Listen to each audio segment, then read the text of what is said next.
Oke, terakhir kita akan mencoba untuk membahas bagian kelima, yaitu kesimpulan dan saran untuk pemerintahan baru. Jadi kalau kita dapat simpulkan, berdasarkan analisis skenario, ada kemungkinan cakupan semesta atau universal coverage di tahun 2009 itu tidak tercapai untuk seluruh wilayah Indonesia, tanpa ada perubahan kebijakan yang besar. Ya. Mengapa kita menyimpulkan? Pertama, secara rinci dapat disimpulkan bahwa masyarakat di daerah dengan ketersediaan fasilitas kesehatan dan SDM kesehatan yang tidak memadai akan mendapatkan manfaat JKN yang jauh lebih sedikit dibanding daerah yang maju atau kota-kota besar. Ini.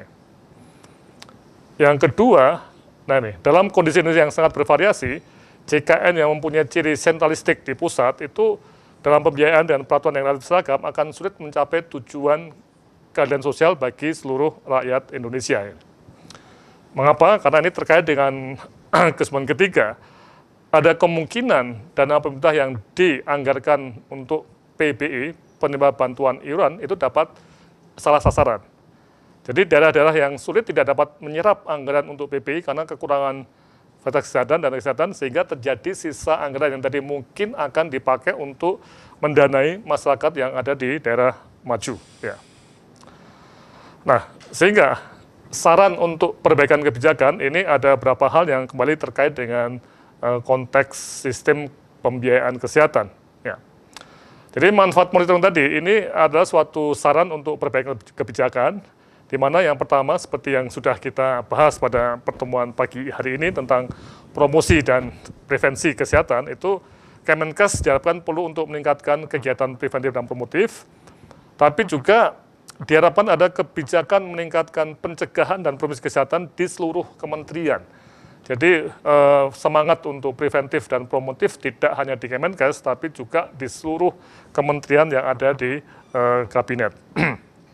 Juga untuk masyarakat sendiri, masyarakat juga harus melakukan kegiatan untuk preventif. Ya. Kemudian kita lihat apa kebijakan yang di JKN. Ini terkait dengan apa yang perlu kita perbaiki atau mungkin kita kembangkan dalam pengumpulan dana atau revenue collection, ya.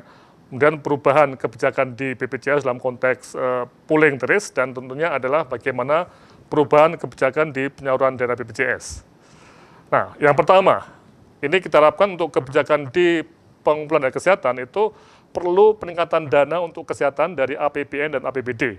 Dan ini khususnya mohon dapat dipergunakan untuk investasi pembangunan sarana kesehatan dan penyebaran SDM kesehatan di daerah-daerah yang tadi dianggap atau tidak mampu, ya. Termasuk mungkin ini perlu kita cermati pembiayaan dari pemerintah daerah yang mampu. Seperti Kaltim ini diharapkan juga akan fokus pada penambahan jumlah fasilitas kesehatan dan SDM kesehatan. Kemudian yang kedua, kita perlu untuk melihat bahwa kebijakan dalam konteks pooling di BPJS atau membuat semacam risiko sakit dan tidak sakit yang kaya dan miskin semakin adil, itu perlu untuk lebih mengaplikasikan prinsip asuransi kesehatan sosial dalam BPJS. Jadi adanya adverse selection yang merupakan ciri dari asuransi kesehatan komersial itu perlu ditanggulangi betul, ya. Diharapkan mungkin bagi masyarakat yang menggunakan kelas 1 dan VIP sebaiknya tidak menggunakan dana BPJS. Jadi kita harus menutup kemungkinan untuk penggunaan kelas-kelas VIP dalam konteks dana BPJS tadi. Dana BPJS yang sedikit mungkin perlu difokuskan untuk kelas yang menengah ke bawah atau masyarakat yang miskin, ya. Kemudian juga perlu kebijakan untuk mencegah adverse selection. Sekali lagi, ini hal yang menarik terkait dengan premi yang relatif murah, Rp59.500 per bulan, dan dapat naik kelas dan tidak ada waktu tunggu. Ya. Kemudian untuk daerah-daerah yang belum mempunyai sumber daya kesehatan yang cukup, itu perlu mengaktifkan apa yang disebut sebagai dana kompensasi yang memang menjadi kewajiban pemerintah dan BPJS untuk memberikan pada daerah yang tidak mempunyai vaskes dan SDM yang cukup. Dan ini semua ada diatur dalam undang-undang mengenai SCSN. Dan secara khusus, nah ini yang saya akan mencoba untuk mengusulkan sesuatu yang mungkin agak kontroversial, tapi ini perlu ada semacam pemisahan. Jadi kalau kita lihat pada gambar di sini, ya, itu kita harapkan di ini misalnya BPJS itu ada apa yang disebut sebagai kompartemen-kompartemen. Misalnya ini dana PBI masuk di kompartemen PBI, kemudian yang non PBI ex PT Askes ya misalnya dan Jamsostek dan lain-lain itu masuk ke sini. Kemudian yang non PBI yang mandiri itu masuk ke kompartemen di sini. Ya. Nah, pengeluarannya juga ada kompartemennya. Jadi pengeluaran untuk ini primer dan rujukan itu juga jangan campur-campur. Jadi kita tahu PBI itu berapa persen untuk primer, berapa persen untuk rujukan. Yang di sini kita juga tahu berapa yang ada di sini, berapa yang masuk ke sana, rujukan. Ini juga demikian, ada yang berapa sini dan ke situ ya. Nah, dengan cara seperti ini kita bisa lihat pada slide yang ada kompartemen-kompartemen ini mencerminkan transparansi dan semacam akuntabilitas tadi. Jadi jangan sampai nanti dana PBI itu dipakai untuk membayar yang non PBI mandiri. Ini yang tidak istilahnya itu tidak cocok untuk filosofi keadilan sosial ini. Nah, memang dalam konteks aturan itu memang tidak ada larangan untuk mencampur, tapi ini harapannya kita nyusun kompartemen-kompartemen. Kemudian yang ketiga, kebijakan di purchasing dan payment atau pembayaran. Itu mungkin perlu ada kebijakan untuk pembatasan manfaat, paket manfaat, atau menggunakan iur biaya untuk berbagai plan yang besar biayanya, yang katastrofik, yang mahal-mahal sekali, ya. Nah, ini perlu betul ada kebijakan pembatasan. Misalnya, apakah akan membiarkan, misalnya, seorang pasien yang memang sudah sampai pada akhir hidupnya, end of life, itu menggunakan apa yang disebut sebagai sumber daya BPJS, misalnya di ICCU, misalnya, untuk hal-hal yang sangat mahal sekali, tapi tidak mempunyai nilai penyembuhan, ya. Sementara banyak antrean yang ingin masuk pada alat tadi. Inilah yang menarik, bagaimana keputusan end of life tadi, ini bagian dari pembatasan. Ya. Jadi ini kita perlu untuk melihat ada pembatasan, tidak bisa sebuah sistem jaminan kesehatan sosial itu tanpa ada pembatasan. Ya.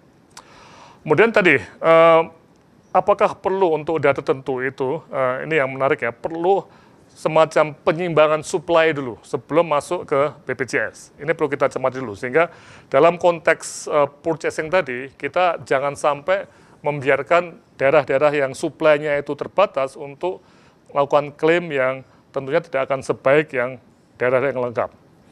Kemudian juga yang menarik di sini, residen itu perlu disebut sebagai petugas medis, ya, dan mendapat insentif dari BPJS. Ya.